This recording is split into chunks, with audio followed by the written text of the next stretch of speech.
Que prazer poder partilhar esses momentos de espiritualidade, de vida com cada um de vocês. Eu peço a Jesus, aos amigos da espiritualidade, possam nos abençoar e se manter entre nós. Gostaria de estender um abraço fraterno a esses vários locais para os quais eu estou falando. A internet tem dessas maravilhas, porque nos permite, por exemplo, eu aqui de Niterói, no Rio de Janeiro, conversar com os Estados Unidos, com o estado da Califórnia, conversar com pessoas que estão na República Dominicana, uma pessoa em particular que está na Europa. Então eu vejo isso como um grande progresso da ciência a favor do bem, a favor da nossa comunicação e que a gente possa cada vez mais utilizar de tudo isso em prol do Evangelho, em prol de nós nos conectarmos numa grande corrente do bem. Eu gostaria de poder falar em inglês. Quem sabe um dia eu consigo fazer uma palestra em inglês ou fazer uma palestra no idioma espanhol, já que tem gente da República Dominicana. Por hora eu consigo falar em português, mas sempre envolvido nas minhas melhores intenções, nas minhas melhores vibrações e pedindo a Jesus nos ilumine e nos inspire na noite de hoje. O tema despertar da consciência é o caminho pelo qual todos nós transitamos enquanto estagiamos na Terra. Se nós pararmos para pensar, a própria religião nos convida ao despertar da consciência, a sairmos daquelas faixas mais inferiores de compreensão da vida e a migrarmos para um grau de compreensão que nos permita amar, nos permita conectar com Deus, com os bons espíritos e adotar uma atitude mais proativa perante a vida. Eu quero começar as minhas reflexões lembrando de uma passagem do Evangelho constante de Mateus, capítulo 9, versos de 1 a 8. E essa passagem ela é ampliada pela benfeitora Amélia Rodrigues num livro notável intitulado Primícias do Reino, psicografia de Divaldo Pereira Franco, que ontem completou 98 anos de idade. Ele era paralítico há 5 lustros, cada lustro 5 anos, então 25 anos. Naquela tarde em especial, ele soube que um profeta vindo de Nazaré haveria de aportar na casinha de Simão Pedro. E ele ouve as mais variadas maravilhas acerca daquele profeta nazareno. Porque era um homem que curava os leprosos, que devolvia a vista àqueles que não conseguiam enxergar, que propiciava que aqueles que não caminhassem pudessem fazê-lo novamente. E ele pensou: eu hei de encontrar esse homem. Hei de dizer para ele das minhas dificuldades mais íntimas e, quem sabe, ele há de me curar. Ele então pede a algum dos seus amigos, porque ele precisava de amigos, para segurar na maca, uma espécie de catre, e o levasse até a casa de Simão Pedro. Chegando lá, a casa que ficava em frente ao mar da Galileia estava apinhada de gente, como nós costumamos dizer. E ele pensou: como eu vou entrar? As casas daquela época tinham uma particularidade, porque não se tinha luz elétrica. Então, os judeus deixavam uma clarabóia no centro da casa para que o sol entrasse e iluminasse os cômodos. Então ele pensou: hei de pedir aos meus amigos que amarrem cordas na beirada da minha maca, me suspendam e eu possa entrar pela clarabóia, pelo telhado. E assim foi feito. Quando ele desceu no vão central da casa de Simão Pedro, eis que ele se defronta com Jesus. Uma presença incomum, que olhando profundamente para ele o chama pelo nome. Natanael ben Elias. E é curiosa a narrativa de Amélia Rodrigues, porque o evangelista Mateus não traz o nome. Amélia Rodrigues traz: tu vens ao meu encontro. E ele: mas espera aí, como você sabe o meu nome? E Jesus: ego bonos pastor sunt. Eu sou o bom pastor. Eu conheço todas as minhas ovelhas pelo seu nome. Antes de você vir até mim, eu já sabia que você viria. O que você deseja? E ele conta da sua vida, das suas dificuldades, conta da impossibilidade do trabalho e fala: Eu gostaria de ser curado. Então Jesus, olhando no profundo dos seus olhos, lhe determina: Levanta-te desta maca e anda, em nome de Deus, nosso Pai que está nos céus. E ele vai se levantando, as pernas trêmulas, e ele consegue andar. Sai andando da casa de Simão Pedro, e naquela mesma data Jesus realiza os mais variados milagres, que nós sabemos pela doutrina espírita que não são propriamente milagres. É o Espírito de Jesus, o tipo mais perfeito que veio ter conosco, manipulando os fluidos e devolvendo a saúde àqueles que não a tinham. Ele cura, por exemplo, uma pessoa vítima de hanseníase, ele cura uma menina cuja mãe vai até ele e pede para que ela voltasse a enxergar. Já no finalzinho do dia, Simão Pedro não consegue avistar o mestre e se dá conta, por esse horário, ele costuma sair e fazer as suas orações na beira do lago. Eu vou até ele. Avistando-o de longe, Simão Pedro percebe que dos olhos do mestre desciam algumas lágrimas. E ele pergunta: Mestre, tu estás chorando? Deve ser de alegria, porque hoje foi uma verdadeira festa espiritual. Quantas bênçãos, quantos milagres você realizou? Simão, Simão, você ainda não me compreende, nem as pessoas do mundo conseguem me compreender. Mestre, de fato, eu não consigo compreender. Eu conheço Natanael ben Elias. Ele não caminha, ele sofre de uma espécie de febre que o deixa numa maca. Eu mesmo, quando volto da minha pescaria, o excesso dos meus peixes eu dou para ele poder se alimentar. Simão, Simão, vocês não me compreendem hoje, mas um dia vão me compreender. Não pense que eu sou um remendão irresponsável, que venho consertar corpos que vão adoecer novamente e que um dia hão de retornar no fenômeno da morte orgânica para um túmulo. Eu vim falar para almas. Eu vim conversar com espíritos imortais. Eu vim para que todos tenham vida e vida em abundância. Mas as pessoas estão preocupadas, Simão, só com o material. Quando eu venho levantar espíritos para Deus. Mestre, de fato eu não estou te compreendendo. E Jesus começa a explicar a Simão Pedro. Sabe Natanael ben Elias, que chegou aqui sem conseguir andar? Pois muito bem. Assim que daqui saiu, ele entrou na primeira taberna e está tomando vinho até cair. E ele diz ao dono da taberna: Eu vou pagar para todos, porque eu quero recuperar o tempo perdido. Vamos beber, sem ter hora para parar. Sabe aquele ranceniano que chegou sem ter condição até mesmo de estar no meio das pessoas porque cheirava mal e saiu daqui ígido, saudável? Ele entrou no primeiro meretrício, deitou-se com uma cortesã, e eu ouço ele sussurrar nos ouvidos dela: Porque um profeta nazareno devolveu-me a rigidez epidérmica, eu hoje quero me deitar com você. E amanhã com outra, e depois de amanhã com uma terceira, eu quero recuperar o tempo perdido. E Simão Pedro perguntou: E a menina? A menina de fato não enxergava. Pois muito bem. Eu ouço pela minha tela mental que ela não conta a ninguém que eu devolvi a visão dela. E agora ela está tramando vingança. Eu escuto os seus pensamentos dizendo: Não hei de dizer a ninguém, e vou me vingar de todos aqueles que tripudiaram de mim. Simão, Simão, você acha que eu vim ensinar as pessoas a se vingar? Você acha que eu vim propiciar que as pessoas se locupletem nos seus vícios?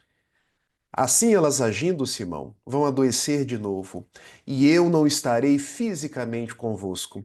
Eu vim, Simão, para trazer uma nova era, a era do despertar das consciências. Eu vim para que as pessoas renovem os seus propósitos e entendam que são espíritos imortais. Mas dia chegará, Simão, que eu rogarei ao Pai, e ele vos enviará outro consolador, que há de ficar convosco e esclarecer todas essas coisas. Simão Pedro, por certo, não entendeu naquele momento. Mas 19 séculos depois, com o advento da doutrina espírita, nós entendemos.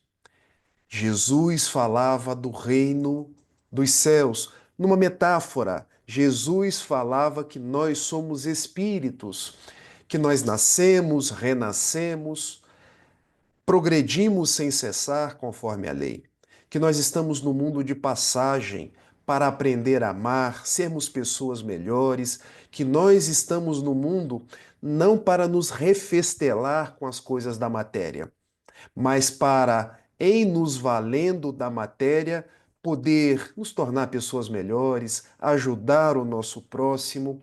Não que tenha problema ter coisas, a gente só não pode permitir que as coisas nos tenham. Jesus veio fazer um convite para que nós despertemos e tenhamos noção de quem nós somos, de onde viemos, para onde vamos e por que estamos encarnados no mundo. O convite da doutrina espírita, então, meus amigos, é um convite para que nós despertemos a nossa consciência para chegar à realidade do espírito.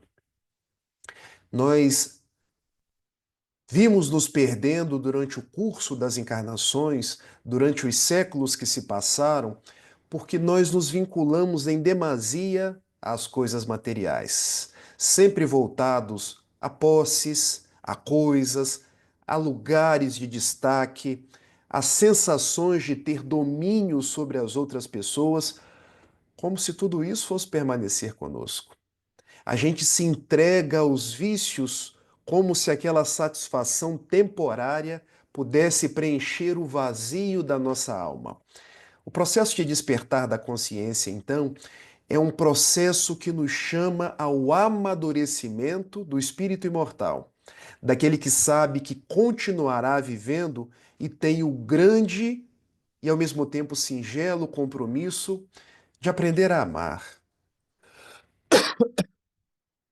de aprender a servir, de procurar a cada dia ser a sua melhor expressão. Quando a gente abre o livro de Joana de Ângeles, O Ser Consciente, que é um dos 16 livros da série psicológica de Joana de Ângeles, ela vai buscar em Georges Ivanovich Gurdjieff, um mestre russo, e também num bioquímico inglês chamado Robert de Hoop. Ela aprofunda os estudos desses dois cientistas da época para nos dizer que nós temos 5 graus de consciência e que a gente deve caminhar do primeiro grau de consciência para o grau último de consciência. E ela nos coloca que num primeiro degrau ou num primeiro momento, nós temos a consciência de sono. E olha que interessante. O que é a consciência de sono? O próprio nome já diz: aqueles que dormem. E o que é dormir? Pegando numa metáfora com os dias atuais, aqueles que têm a sua visão apenas para as coisas da matéria. Vivem para o dinheiro, vivem para o prazer, vivem para as posses, como se essas coisas transitórias pudessem preencher o nosso espírito imortal. E Joana vai ainda mais longe, dizendo que a criatura que está no estágio de consciência de sono, ela tem uma vida subdiafragmática. A palavra pode ser um pouco difícil. Joana de Ângeles, ela tem alguns termos que a gente precisa decifrar. O diafragma é um músculo abaixo dos nossos pulmões. E se nós pararmos para pensar, sub o que está abaixo, o que está abaixo do diafragma. E o que está abaixo do diafragma? O estômago. Então, quem está no grau de consciência de sono vive para comer. Só pensa em comer. E o que mais está abaixo do nosso diafragma? Os órgãos genésicos. porque a pessoa vive para praticar o sexo, quando em verdade o sexo é algo divino e a gente vai se perdendo. A criatura vai se perdendo porque a vida começa a se resumir a comer, praticar o sexo, dormir, usufruir, ter prazer e ajuntar coisas. Sensações temporárias que não conseguem resistir ao túmulo, porque no túmulo a gente não carrega nada. Não carrega dinheiro, não carrega objetos, não carrega materiais. Então nos convida Joana de Ângeles, valendo dos estudos desses dois cientistas, Georges Ivanovich Gurdjieff e Robert de Hope, que a gente precisa despertar. Sair da consciência de sono de quem está dormindo e passar para um segundo estágio. E é bem sintomático a consciência de sono, porque quando Jesus, nos seus derradeiros momentos, ele vai ao Getsemane, no Horto das Oliveiras, para poder orar. E lá estavam os discípulos. Eram 12 discípulos, três mais próximos de Jesus: Tiago Maior, João e Simão Pedro. E quando ele começa a orar, os discípulos dormem, literalmente. E quando Jesus volta da sua oração, que precederia o seu martírio, ele percebe que os discípulos estão dormindo. Vocês não conseguem orar por pouco tempo que seja comigo? Vocês não conseguem vigiar por alguns instantes? O que Jesus estava dizendo? Qual o grau de consciência de vocês? E é bastante interessante a gente pensar nos 12 discípulos de Jesus, porque um traiu, um negou 3 vezes, outros 9 fugiram. Apenas João estava com ele no derradeiro momento. Então o que fica para nós é: será que nós estamos dormindo? Será que nós estamos nessa primeira faixa de consciência, que é a faixa de consciência do sono? Porque quando a gente se vincula em demasia às coisas do mundo, a gente pode estar esperto para os padrões do mundo, mas a gente ainda não despertou. Tanto que a gente consegue fazer um brocardo. O mundo não é dos espertos, o mundo é dos despertos. Porque os espertos, vamos pensar, onde está o Império Romano? Acabou. Onde se encontram os Césares? Não existe nenhum mais. Onde se encontra Alarico, o visigodo que destruiu Roma? Desencarnou. Onde se enconra Gengis Khan? Consciência de sono. Não temos notícia, desencarnou. Assim como desencarnou o Império Mongol. Onde está o Império Cartaginês com Aníbal, o grande cartaginês? Acabou. Qual foi o destino de Hitler? Qual foi o destino de Pol Pot? Todos assim muito avultados perante o mundo. Eram os espertos que pensavam apenas na vida da matéria. Quantas pessoas eu posso dominar? Quanto poder eu posso ter? Vem Joana de Ângeles e coloca consciência de sono. Há uma bela página de Humberto de Campos que ele diz: aqueles que são os poderosos precisarão retornar para o processo do despertamento.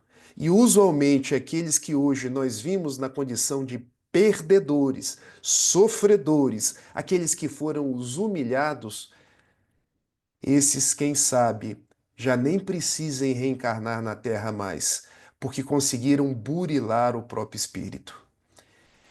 Prossegue Joana de Ângeles nos dizendo de um segundo grau do despertar de consciência, quando do sono a gente passa para os sonhos. E o que são os sonhos? São os primeiros cliques.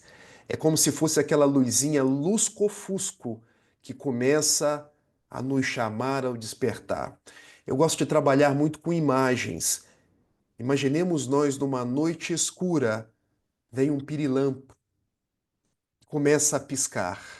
E a gente vê, epa, não é escuridão. Eu consigo ver o vagalume, o pirilampo. Então, os sonhos é quando eu começo a me dar conta que o mundo não gira ao redor de mim. Quando eu começo a me dar conta de que as coisas não são como eu quero. Eu não consigo comandar a vida. Eu posso viver a vida e me esforçar por ser uma pessoa melhor, mais afável ao bem, mais fraterna com as pessoas com as quais eu convivo. São os sonhos. O sonho de uma nova era. Quando eu consigo olhar para o mundo, será que a gente precisa de guerras? Será que a gente precisa ter fome quando o mundo ainda tem tanta abundância em determinados lugares? É o sonho.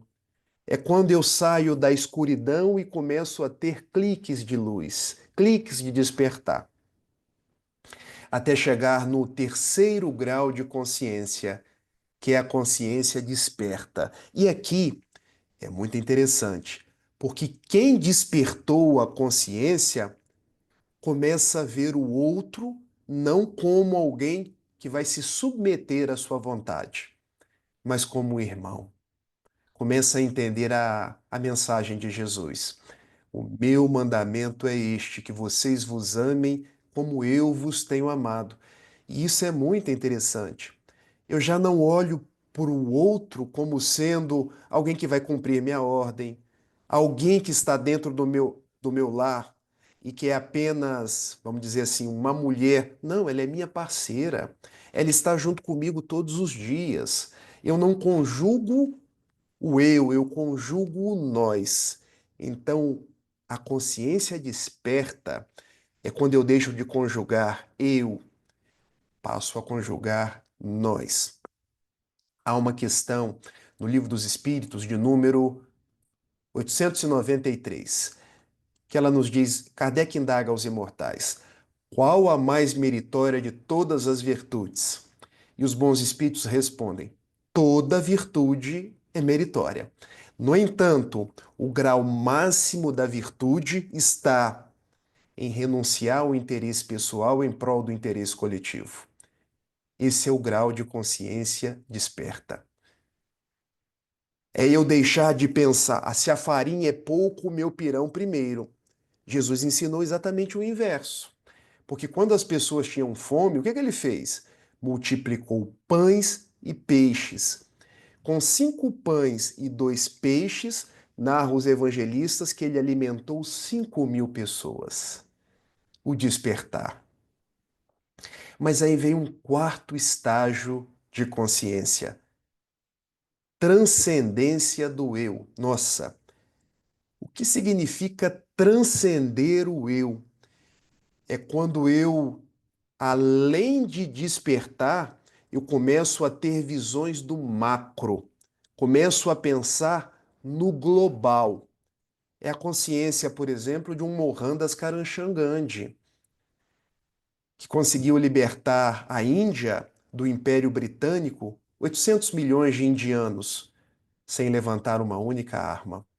Transcendência do eu, já que estou falando para muita gente dos Estados Unidos, talvez a consciência de Abraham Lincoln, que presidente dos Estados Unidos, ele lutou para que os estados do norte, na Guerra de Secessão, parassem de brigar com os estados do sul e compreendessem que são um só país.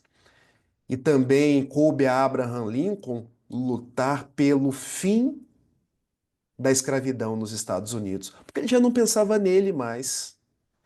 Ele transcendia a própria vontade. Porque vejam, ele era branco, ele era presidente, mas ele se preocupava com o negro norte-americano, assim como Martin Luther King Jr. São pessoas que conseguem transcender. Quantas mães transcendem e ficam a noite inteira tomando conta dos seus filhos, tendo que trabalhar no outro dia? Quantos parentes transcendem e tomam conta de parentes autistas, parentes com severas limitações do corpo físico? Ah, mas a sua vida é o outro. Sim, eu transcendi. eu já não me preocupo apenas comigo, eu me preocupo com a outra pessoa. Para Joana de Ângeles, ainda existe um quinto grau de despertar da consciência, que é a consciência cósmica universal. Aqui é a consciência do Cristo, porque ele se torna um grande benfeitor de um orbe, de um grupo imensurável de pessoas. Porque tem gente que pergunta assim, mas como pode Jesus se dar conta de 8 bilhões de encarnados? É porque o amor é capaz desses prodígios. O amor é capaz de irradiar, de fornecer luz, de estar próximo daquele que ama. Isso é uma consciência cósmica universal, compreende o universo inteiro. Por isso, se eu penso em Jesus aqui agora e peço a proteção dele, ele se aproxima. Se não ele propriamente dito, prepostos dele, que são os benfeitores da espiritualidade. Se alguém lá no Japão, cristão, pede a proteção de Jesus, ele se aproxima porque é o amor que se expande. Então, esses são 5 graus de despertar da consciência que nos diz Joana de Ângeles. Mas a gente pode voltar lá das cartas, porque Paulo escreveu 14 cartas, numa delas aos Efésios, no capítulo 5, no verso 14. Olha como que ele diz: Desperta, ó tu que dormes, levanta-te dentre os mortos, e Cristo resplandecerá sobre ti. Quando a gente lê uma citação de Paulo, fica assim difícil num primeiro momento de compreender porque tem muito símbolo. Mas vamos lá. Desperta, ó tu que dormes. Esse dormir aqui nós já sabemos que é a consciência de sono. Levanta-te dentre os mortos. Quem são os mortos que Paulo está falando aqui? Não são aqueles que morreram do corpo de carne, é aqueles que vivos deixaram de viver, porque abdicaram por completo da vida espiritual e se entregaram inermes aos vícios, aos prazeres, às coisas que o mundo pode dar. Então Paulo chama esse de mortos, mortos que vivem. Então veja como o mundo espiritual nos vê e qual é a nossa distorção cognitiva quando a gente olha para o mundo. Porque hoje, o que a gente acha vencedor conforme os padrões do mundo? Ah, a pessoa estudou, fez mestrado, fez doutorado. É válido, gente. É legal fazer o mestrado, o doutorado. Mas importante é eu me tornar uma pessoa que respeita o ser humano. Uma pessoa que não taca fogo em outro ser humano, como nós tivemos no Brasil aqui um tempo atrás, um índio que foi atirado fogo no seu corpo. Alguém que consiga se compadecer da fome, da necessidade da outra pessoa, porque senão eu viro especialista, mestrando, doutorando, viro um PhD, um PhDeus, e não consigo ter o mínimo de simpatia, de empatia, de tolerância. Crio um mundo com divisões, com pessoas brigando, com pessoas cada vez mais digladiando uma com as outras. Por isso Paulo dizia: levanta-te dentre os mortos. Aprenda a viver a vida sabendo dos valores espirituais, sabendo das responsabilidades que competem a cada um de nós. E ele termina dizendo: e Cristo resplandecerá sobre ti. Porque quando a gente faz a escolha pela vivência da vida espiritual, Cristo resplandece sobre nós. Até uma passagem nos evangelhos que eu reputo belíssima, quando Jesus vai visitar aquela família que ele tanto ama. E vejam, tratava-se de Marta e Maria, as irmãs de Lázaro. E num determinado momento, Marta arrumava daqui, arrumava de lá. Olha, Senhor, não dá para você pedir a Maria para me ajudar, não, porque ela só fica aí do seu lado. Ela está só prestando atenção naquilo que você diz. E Jesus diz a Marta: Marta, Marta, andas afadigada e preocupada com muitas coisas, mas uma só lhe será importante. Maria escolheu a melhor parte, que não lhe será tirada.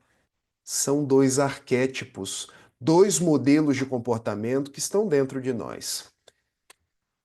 Será que eu tenho valorizado apenas a minha dimensão Marta? Correria do mundo, todo dia fazendo tudo do mesmo jeito. E a gente precisa fazer, tá, gente? Porque a gente tem o nosso trabalho, tem que ganhar o nosso salário. Mas qual tempo a gente está reservando para o espírito que nós somos? Dimensão Maria. Qual tempo a gente está reservando para a vivência do Evangelho? Qual tempo a gente está reservando para a prática do bem? Essa é a parte que Jesus disse: olha, Maria escolheu a melhor parte, que não lhe será tirada. Eu quero terminar essa breve fala minha trazendo alguns aspectos que a doutrina espírita nos traz para o nosso despertar de consciência. O primeiro deles, para que nós despertemos de consciência, a gente precisa aprimorar a nossa fé. Capítulo 19 do Evangelho segundo o Espiritismo. E por quê? Como que a gente entende a nossa fé? Será que a gente entende a nossa fé apenas como um processo de crença? Mas crer, a gente acredita em muitas coisas. Fé é um pouco mais profundo. Fé é uma palavra que vem do hebraico emuná, que chega no grego pistes, que se a gente traduzir para o português, ou até mesmo para o inglês, não seria acreditar, seria confiar. Então a nossa fé tem que ser uma fé confiança, uma fé entrega, porque a gente vive confiando e nos entregando a Deus. Fé é um processo de certeza. Certeza de quê? Certeza de que tudo o que acontece é para o meu bem. Certeza de que as coisas que chegam para mim visam o meu aprendizado. Certeza de que o mundo não está à matroca, uma gíria como se diz aqui no Rio, mas ele está governado por Deus e tem Jesus como timoneiro desse barco. Porque nos dias atuais, quantas pessoas estão desanimadas? Quantas pessoas estão com crenças, às vezes, em coisas que não vão acontecer ou coisas que só existem na nossa cabeça e a gente deixa de acreditar em Deus, deixa de confiar no nosso Pai de amor e de bondade. Mas há um outro aspecto da fé que a gente precisa aprimorar no despertar da consciência. É que a fé precisa ser raciocinada. Ela precisa evocar em nós o bom senso. Por exemplo, eu venho de uma matriz eminentemente católica e aprendi que aquele que é bom vai para o céu, aquele que é mau vai para o inferno. Vamos raciocinar sobre isso? E aqui sem julgamento. Vocês acham que se minha mãe for boa e eu for ruim, a minha mãe vai para o céu, eu vou para o inferno? Deus faria minha mãe feliz comigo no inferno pela eternidade? Não, não faria. É porque, na verdade, essa crença da irremissibilidade das penas, ela não é racional. São construções da igreja. A gente precisa capitanear a nossa fé com o crivo da razão. Daí entra a proposta de uma fé que acredita nas vidas sucessivas, que parte do pressuposto que as desigualdades do mundo se justificam pelas vidas sucessivas e que eu não me afastarei das pessoas. Eu continuarei vivendo com elas e convivendo com elas nas vidas que se sucedem, inclusive no plano espiritual. Essa é a fé da lógica, é a fé do bom senso, é a fé que hoje nos permite ser espíritas. Um segundo aspecto é o aspecto da transformação moral. Veja, o despertar de consciência é eu me dar conta que não basta saber versos e capítulos da Bíblia. Não basta eu ter de cor na minha cabeça todos os livros da codificação espírita e até os livros secundários. O importante é quando eu me torno uma pessoa melhor. A lógica de qualquer proposta religiosa não deve ser: você precisa aceitar isso, você precisa aceitar aquilo, o dogma que é esse, o dogma que é aquele. A proposta deve ser: quão melhor, como cidadão eu estou sendo? Será que eu estou sendo o melhor pai? Melhor trabalhador? Melhor marido para minha esposa? Então, o despertar de consciência me tira daquelas brigas de religião, daquelas brigas de política, daquelas brigas, enfim, por particularidades das pessoas e me coloca na situação: a minha religião é para me tornar uma pessoa melhor. Eu me lembro quando o Dalai Lama esteve nos Estados Unidos e perguntaram para ele qual a melhor religião. E ele simplesmente respondeu: aquela que te faz uma pessoa melhor. Questão 842 do Livro dos Espíritos. Dentre todas as religiões, pergunta Allan Kardec, qual aquela que nós podemos considerar que mais se aproxima de Jesus? Aquela que fizer mais homens de bem e menos hipócritas, aquelas que se assentar na lídima caridade. Então, o nosso despertar nos tira das disputas, das competições e me coloca no eixo de buscar ser a cada dia uma pessoa melhor, transformação moral. O despertar da consciência também me leva ao grande aspecto descortinado pela doutrina espírita, que é o aspecto da caridade. Porque durante os séculos se discutiu: é fora da igreja que não há salvação? É fora da fé que não há salvação? É fora da verdade que não há salvação? Mas tudo isso é muito questionável. Que a gente precisa internalizar que eu estou no mundo por um compromisso de amor. Quanto mais eu amo, mais eu desperto. Quanto mais eu odeio, menos desperto eu estou. Há um teólogo francês chamado Teilhard de Chardin, que ele diz que para o alto tudo converge. Vamos fazer o contrário do pensamento de Teilhard de Chardin? Se nós estamos divergindo tanto, brigando tanto, será que nós estamos despertando ou nós estamos paralisados? Mais preocupados em combater o outro do que modificar a nós mesmos. Esse é o grande convite da doutrina espírita. Esse é o grande convite dos evangelhos. Jesus, quando esteve conosco no mundo, não nos pediu que seguíssemos essa ou aquela religião, mas pediu, conforme explicou a Simão Pedro: olha, Simão, eu não vim apenas para que Natanael ben Elias fosse curado e voltasse para a bebedeira. A consciência não está desperta. Eu não vim apenas para que aquele ranceniano fosse curado e voltasse hoje para a cama de um, amanhã para a cama de outro. E nem para que aquela menina, vidente novamente, ficasse planejando vinganças. Eu vim resgatar almas para Deus. Eu vim, Simão, te chamar para ser pescadores de almas. Eu vim para que todos tenham vida e a tenham em abundância. Essa abundância, Simão, não é abundância material. Essa abundância é a abundância da nossa compreensão quanto ao que devemos fazer no mundo. Meus amigos, terminei aí a primeira parte da nossa fala, fico à disposição para conversar, para receber aí qualquer tipo de consideração. Se eu não souber, a Kemi ou a Cida vão saber. Obrigada, gratidão pela reflexão, Rafael. Vou passar para a Cida, tá, Cida, por favor? Obrigada. Gostamos com certeza todos nós da sua fala de hoje. Foi muito, muito boa.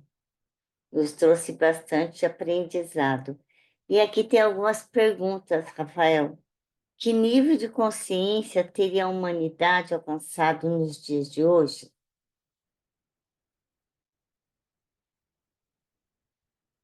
Está fechado seu microfone. A humanidade não é uniforme. Nós temos pessoas dos mais variados naipes. Eu diria que hoje nós estamos num grau de consciência de um mundo de provas e expiações, caminhando um planeta em regeneração. O que que isso quer dizer? O que que caracteriza um mundo de provas e expiações? Se a gente abre o Evangelho segundo o Espiritismo, no capítulo 3º, há muitas moradas na casa do meu pai, lá está descrito que o mundo de provas e expiações, o mal ainda prepondera. Então vejamos, o nosso grau de consciência ainda está mais no mal do que no bem, mas nós estamos num processo de transição. O que que é esse processo de transição? É exatamente o amadurecimento, para que essa balança possa se inverter, o bem possa equivaler-se e depois ultrapassar.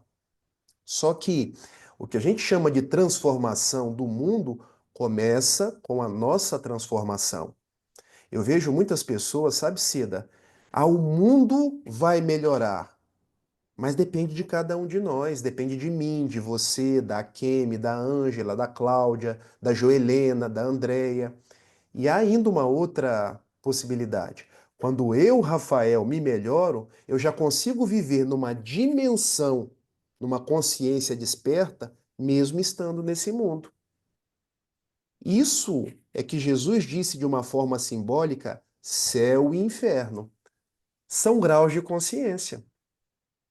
Há pessoas que fazem o inferno e vivem no inferno. Há pessoas que vibram no céu e estão num grau de consciência do céu, porque nada as amolenta. Então, assim, não tem como eu definir num nível global, mas eu poderia dizer para você, por exemplo, o Papa Francisco é alguém que tinha um grau de consciência um pouco maior do que grande parte das pessoas, assim como Divaldo Pereira Franco, estou falando dos encarnados no mundo atual. Assim como vários anônimos aqui no Rio de Janeiro que sobem às comunidades todos os dias para conversar com as pessoas, para acolher, para dar cestas básicas.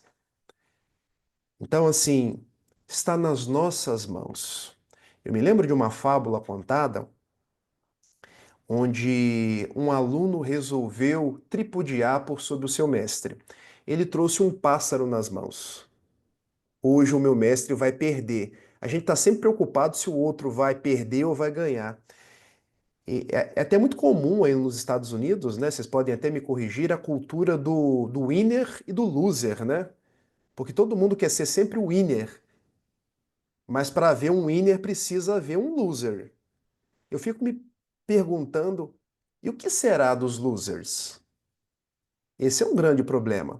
Então, o aluno chegou para o mestre com um pássaro nas mãos e disse: meu mestre, esse pássaro está vivo ou esse pássaro está morto? Qual era ali a estratégia dele? Se o mestre dissesse que está vivo, ele apertaria e mataria o pássaro. Se o mestre dissesse que está morto, ele abriria as mãos e deixaria o pássaro voar. O que que o mestre respondeu? O destino desse pássaro está nas suas mãos. Então, o grau de consciência de cada um de nós está nas nossas mãos, está no nosso despertar. Porque eu não preciso, sabe, Cida, querer agradar as pessoas, querer às vezes me conformar a um mundo que está inconformado. Porque veja, se o mundo está fazendo a guerra e eu, para ficar igual, entro na guerra, achando que eu sou um winner, na verdade eu estou perdendo tempo, deixando de pensar nos valores da alma.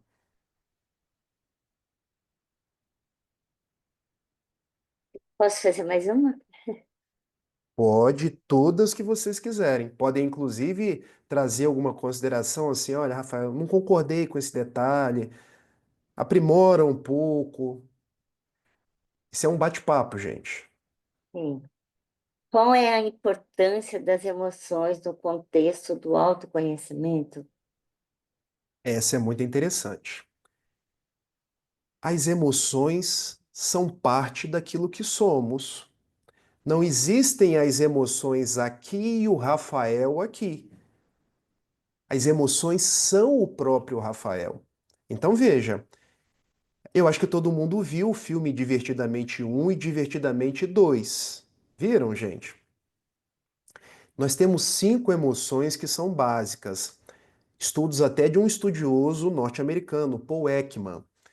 Tristeza, alegria, medo, raiva, nojo, alguns trazem surpresa. E as outras, Rafael? As outras são as secundárias, elas decorrem dessas primárias.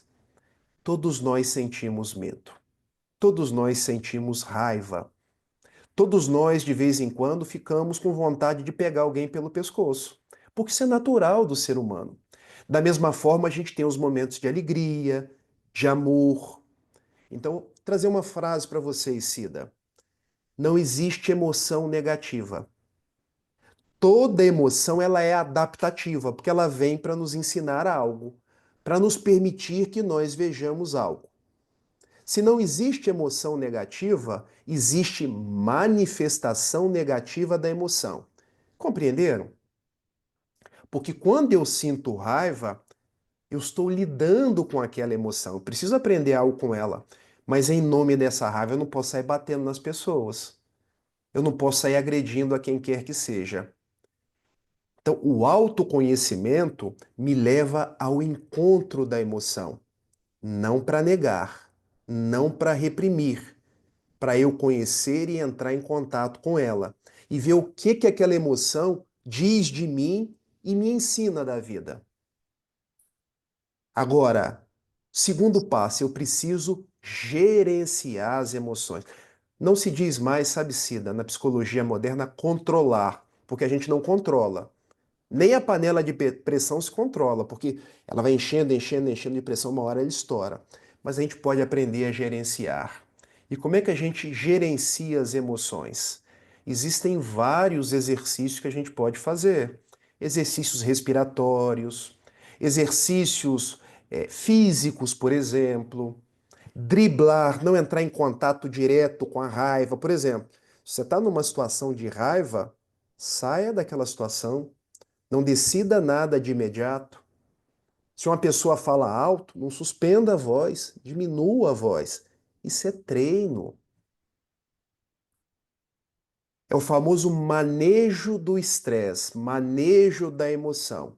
E dentro desse processo de manejo, a gente tem recursos de poder ir a um bom psicólogo, recursos da gente aprender sobre nós mesmos e ir gerenciando as nossas emoções. Tem uma pergunta aqui no privado, vamos ver.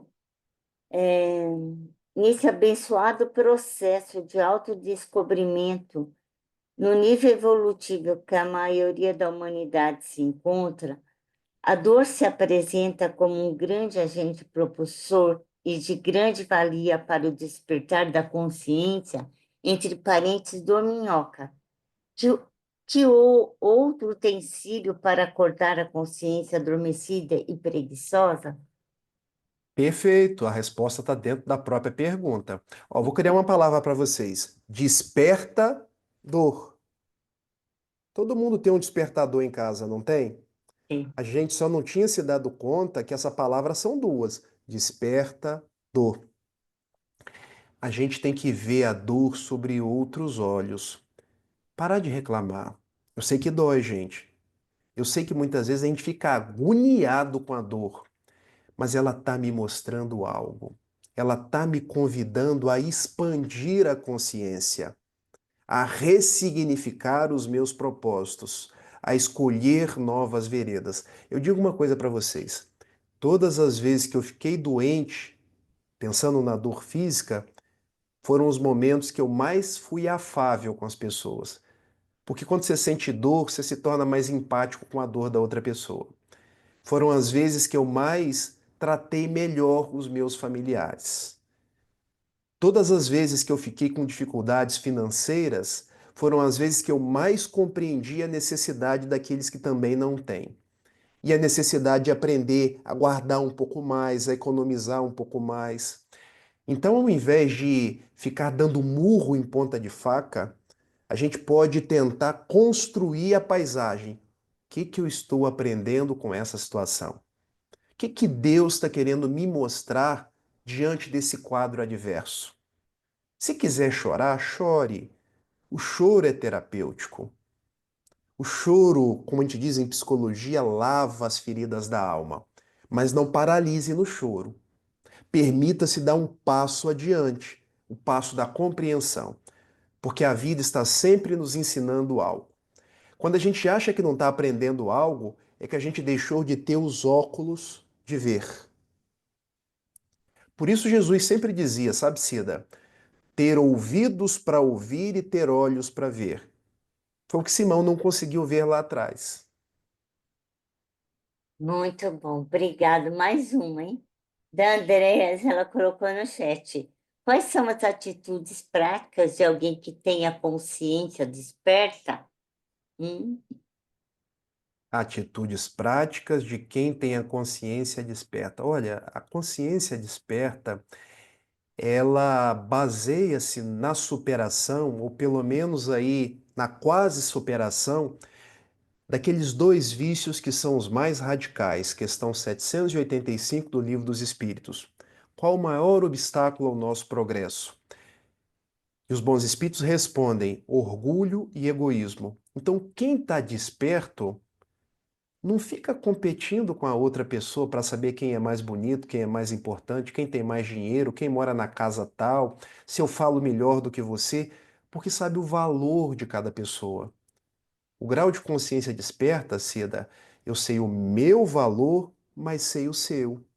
Eu reconheço o que eu posso fazer, mas reconheço o da Kemi também. A pessoa com consciência desperta, ela vence o egoísmo. E o que que é o egoísmo? É deixar de querer tomar vantagem em tudo. É deixar de achar que no mundo só tem lugar para os vencedores, os winners. É entender que nós fazemos parte, vou usar a palavra que a Kemi usou no início, um mundo globalizado, onde é engraçado isso, o sol nasce para todos. Nasce lá para o rico, nasce lá para o pobre, nasce para o americano, nasce para o brasileiro, nasce para o africano. Então a gente precisa ter essa consciência solar de que tudo é para todos. Nós somos irmãos. E eu aqui não estou entrando em ideologia transitória do mundo, não, tá, gente? Porque hoje eu tenho muito cuidado com as coisas que eu digo. Eu estou dizendo que o grau de consciência desperta me faz entender que eu sou irmão. É isso que Jesus nos ensinou. Eu sou seu irmão. Eu sou irmão da Kemi, assim como eu sou irmão de todas as pessoas do mundo. Tem uma pergunta da Ângela no chat, ela fala, a desinformação, infelizmente, tão disseminada na atualidade, é demonstração de nossa consciência adormecida? Que emoções podem respaldar o indivíduo que faz isto?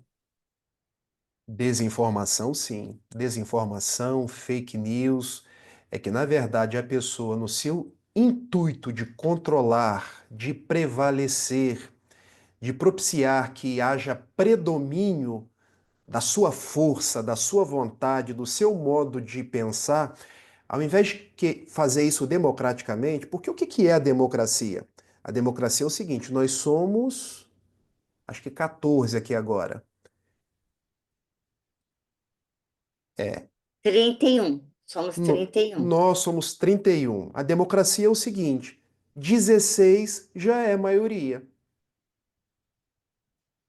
O que é a desinformação? Eu não sou maioria, mas eu preciso prevalecer. Então eu vou construir fatos. Aí eu começo a desinformar. E o problema é que eu construo fatos, Cida, trazendo aspectos negativos sobre você, sobre a Kemi, construindo fatos que não são verdadeiros. O filósofo da antiguidade clássica, Sócrates, ele dizia que todas as vezes que a gente travar contato com uma notícia, antes de reproduzir, antes de compartilhar, antes até mesmo de falar sobre ela, a gente precisa passar por três peneiras. A primeira peneira é verdade? Eu preciso saber se é verdade. A segunda peneira, qual a utilidade de eu compartilhar esse assunto? E a terceira peneira, Eu estou agindo com bondade falando sobre essas coisas? Se passar pelas três, eu posso agir que não é desinformação. Aí ela pergunta: que emoções podem respaldar o indivíduo que faz isso? Medo, emoção básica. Medo de ser superado. Medo de ficar sozinho. Medo de não ser reverenciado. No fundo, os grandes autoritários, eles têm uma necessidade que o outro se submeta à sua vontade, que ele age por medo, age por raiva. O autoritarismo acaba sendo uma falta de conexão com Deus. Porque, na verdade, a pessoa ela fica tão carente emocionalmente que ela precisa compensar isso se projetando sobre os outros na sociedade. Mas Jesus propõe exatamente o contrário. Bem-aventurados os pobres de espírito, porque deles é o reino dos céus. O convite é para que nós sejamos humildes, simples, para que nós nos aproximemos uns dos outros. Mais uma. Você viu que o pessoal está gostando demais do assunto, hein? A Verônica está perguntando como manter-se consciente no meio do caos? Não se permita fazer parte do caos. Eu sei que é difícil, mas veja, a situação está difícil aí nos Estados Unidos, está difícil aqui no Brasil, está difícil no mundo inteiro. Então eu tenho duas opções. Ou eu engrosso o caos, ou eu escolho, porque isso é uma escolha, ficar distante dele. É bem verdade que não é distante 100%, porque de uma forma ou de outra eu sou afetado. Mas tem coisas que a gente pode fazer. Por exemplo, será que eu preciso ficar nas redes sociais durante todo o tempo vendo aquele monte de notícia negativa? Ficar na televisão só colhendo coisa negativa? Será que eu não posso escolher no meu tempo fazer algo mais agradável? Estar com uma pessoa que fale de coisas boas, numa atividade religiosa, numa atividade com a natureza, numa atividade assistencial. Eu posso interromper o plug. Eu posso dedicar o meu tempo a coisas que me fazem bem, que me trazem paz. Uma das minhas especializações é exatamente no mindfulness, que propõe estar presente naquilo que eu me proponho a fazer. E o que é estar presente? Porque hoje a gente é disperso. A gente faz 30 coisas ao mesmo tempo e acaba não fazendo nenhuma. A gente vai sendo solapado por uma gama imensa de informações, de fatos, quando eu posso escolher, eu agora estou aqui com vocês. Não tem qualquer outro tipo de preocupação. A minha alegria é poder estar aqui de Niterói conversando com vocês aí dos Estados Unidos. Não importa se está tarde, se está cedo, é viver a intensidade de cada momento. Ao sair daqui, eu não vou entrar numa rede social para saber qual é a última da política. E nem ficar brigando com ninguém nas redes sociais. E nem ficar enchendo a alma de tanta coisa triste. A gente pode escolher fazer coisas melhores. A gente pode se vincular à oração. Pode ouvir boa música. Pode ver bons filmes. Tem tantos livros que a gente pode ler. Eu gosto muito de caminhar, por exemplo. Caminhar numa praia, caminhar no contato da natureza. Animais, por exemplo, preenchem muito a alma, porque se a gente entrar no frenesi, a gente começa a fazer parte dele. E depois difícil é sair. Então que a gente escolha a boa parte. E tem como sair do frenesi. Rafael, tem tantos agradecimentos no chat para você com relação à sua fala de hoje. E eu vou fazer a última, agora é a última mesmo, tá? Podemos dizer que cada experiência é uma oportunidade de aprendizado e crescimento, e ao despertarmos nossa consciência, nos tornamos mais conscientes de nossas escolhas e responsabilidades, compreendendo que somos os principais agentes de nossa própria evolução? Perfeito. Mais uma vez, quem fez a pergunta trouxe a resposta dentro da própria pergunta. E isso traz um fato muito interessante: as respostas estão dentro de nós mesmos, na nossa intimidade. Por isso, Jesus já dizia que o reino dos céus está dentro de nós. Cada experiência é uma experiência. Que eu participe daquela experiência como algo que vai me aprender, que vai me trazer aprendizados novos, vai me enriquecer a vida, mesmo que seja uma experiência negativa. E assim, tomar conta dos pensamentos. Porque a gente pensa muita coisa, a gente distorce muita coisa. Os meus pensamentos não querem dizer que as coisas vão acontecer. Às vezes é apenas uma leitura mental. Os meus pensamentos não querem dizer daquilo que eu sou. Às vezes é apenas uma distorção. Então que a gente vibre no positivo, vibre na paz, vá construindo realidades novas e vendo em cada experiência algo capaz de ressignificar os meus dias. Viktor Frankl era um terapeuta, um psiquiatra e conseguiu tirar coisas positivas do campo de concentração. E eu fico pensando, se do campo de concentração ele conseguiu tirar uma experiência positiva, que dirá nós? Que temos, assim, problemas, os mais variados, mas menos problemas do que ele teve, porque ele passou por 4 campos de concentração, ficou mais ou menos 5 anos lá dentro, saiu com 25 quilos. E depois que saiu, ainda ajudou a humanidade criando uma proposta psicológica, a logoterapia. Experiência, aprendizado. Aprendizado enriquece a minha vida. Muito obrigada, Rafael. Nossa, foi muito boa a sua fala hoje. Nós agradecemos imensamente e queremos convidar todo mundo para estar conosco novamente na terça, que vai ser a Ana Maria Becker. E queremos pedir as suas considerações finais e, por gentileza, a prece de encerramento. Muito obrigada. Minhas considerações finais são de agradecimento. Vocês não sabem o quanto eu fico feliz por interagir com pessoas. Gente, eu adoro gente. E tenho certeza de que eu me ligo a Jesus através das pessoas. E a mensagem é uma mensagem de esperança. Não percamos a esperança. Sigamos uns de mãos dadas com os outros, sigam toda terça-feira, um falando com o outro, mandando um abraço, procurando saber, vão se conectando pelos laços do Evangelho. Nós estamos longe, aparentemente, mas nós estamos unidos porque um ajuda o outro. O dia que as coisas ficarem assim mais difíceis, faz um contato, conversa, porque isso também vai ajudar.